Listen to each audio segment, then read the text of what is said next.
And the devices you put in the body, they just to name them, is it like a vagus nerve stimulator or a deep brain stimulator, or what are they called? What are those? Yeah, so now even I have this vagal nerve device with me. It's a very small device, and which you can, with your either vascular surgeon or neurosurgeon, can put in your into the body. So what it can do is they can create a very small pocket in the chest, Mm, and then this is the lead. This is the vagus nerve. This is the actual like vagus nerve lead, and this section goes into the vagus nerve, and then the vagus nerve, this part gets wrapped around the vagus nerve, and this keeps on giving electrical impulses to the brain, and then over time it reduces the epilepsy burden.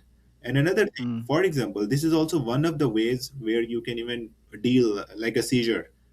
For example, this is one of the rescue medicine. For example, we give parents a magnet, so they can just swipe the magnet on mm. it, it gets triggered, and then it stops the seizure. And this is Wow. not a medication, so this is a non-medical option. The other thing Wow. which we have available right now is called responsive neurostimulation. This is like one of Mm, the devices.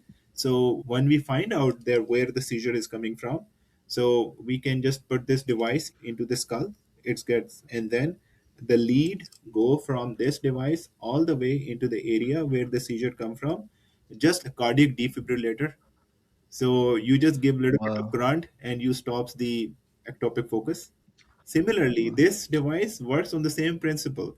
If Mm, in a certain region you get the seizure, so this mm. device will give a stimulation which is way faster than the seizure, and it will stop the seizure. It will just Wow. give a shut up call to the seizure, and the seizure will say, "Okay, fine." It's an actual device, not your keychain that you are showing Yeah, us, huh? this is a sorry. Yeah, there is no keychain in the actual one.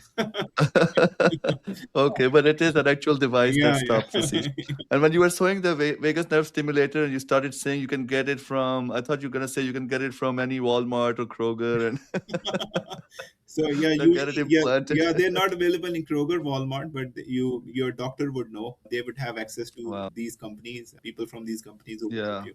Yeah. So these are some of the things that can be used if the medications fail or in addition to If the medication. you have to fail two anti-seizure medications. And I another see. thing, like there is a change in the terminology of the medication. Previously, Mm, we used to call them anti-epilepsy medicines. But mm. since these medicines, they do not eradicate epilepsy, they just control epilepsy. So that's why we have changed the name. Now we call them anti-seizure medicines.